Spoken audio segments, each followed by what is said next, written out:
السلام علیکم ورحمۃ اللہ وبرکاتہ۔ ہمارے ایک بھائی نے سوال کیا ہے کہ اگر کوئی کافر مر جائے تو اس کی روح کی شانتی کے لیے یعنی سردا انجلی دینے کے لیے 2 منٹ کے لیے موم رکھنا کیسا ہے، کھڑے ہو کر، اور کھڑے ہونا کیسا ہے، اور وہاں پر سب لوگ کھڑے ہو جائے اور ہم بیٹھے رہیں وہ اچھا نہیں لگتا، ایسا سوچ کر کھڑے ہونا کیسا ہے؟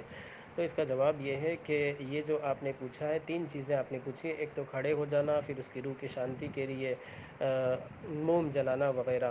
تو یہ 2 چیزیں آپ نے پوچھی ہے، تو ان میں سے کوئی بھی جائز نہیں ہے بلکہ دونوں چیزیں ناجائز ہے۔ یہ آپ یہ عقیدہ رکھیں، یہ گمان رکھیں کہ موم جلانے کی وجہ سے کافر کی روح کو شانتی پہنچے گی، تو اولاً اس کی کوئی حقیقت نہیں ہے، اور دوسری بات کہ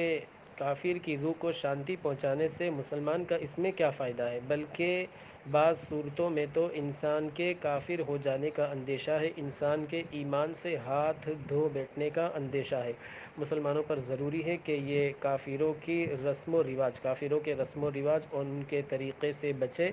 اور ان کا جو طریقہ ہے، ان کا شعار ہے، ان کے شعار طریقے سے بچے۔ حدیث پاک میں آتا ہے المرء مع من احب یوم القیامہ، کہ جو انسان جس شخص سے محبت کرتا ہے قیامت کے دن اس کا حشر اسی کے ساتھ ہوگا، اور غیر مسلموں کے شعار سے، کافروں کے شعار سے بچنے کا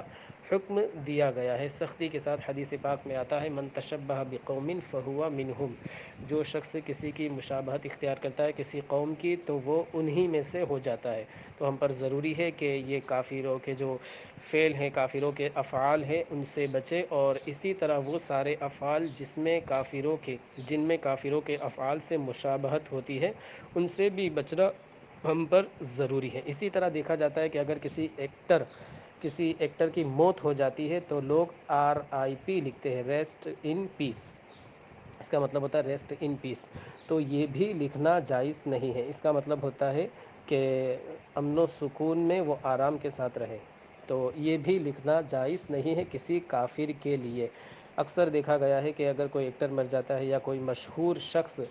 مر جاتا ہے، اس کی موت واقع ہو جاتی ہے، تو لوگ یہ نہیں دیکھتے، مسلمان لوگ یہ نہیں دیکھتے کہ وہ مسلم تھا یا غیر مسلم تھا، دھڑاک سے لکھ دیتے، فوراً لکھ دیتے ہیں RIP۔ تو یہ بھی لکھنا جائز نہیں ہے، بلکہ بعض صورتوں میں انسان کافر ہو جائے گا۔ تو ہم پر ضروری ہے کہ جو مسلمانوں کا طریقہ ہے، جو نبی کریم صلی اللہ علیہ وسلم اور آپ کے اصحاب کا طریقہ ہے، اہل بیت اطہار کا جو طریقہ ہے، اسے اپنائیں، اور اس کے علاوہ جو کچھ بھی ہے، جو طریقے ہیں، اسے ہم چھوڑ دیں۔ واللہ تعالی اعلم۔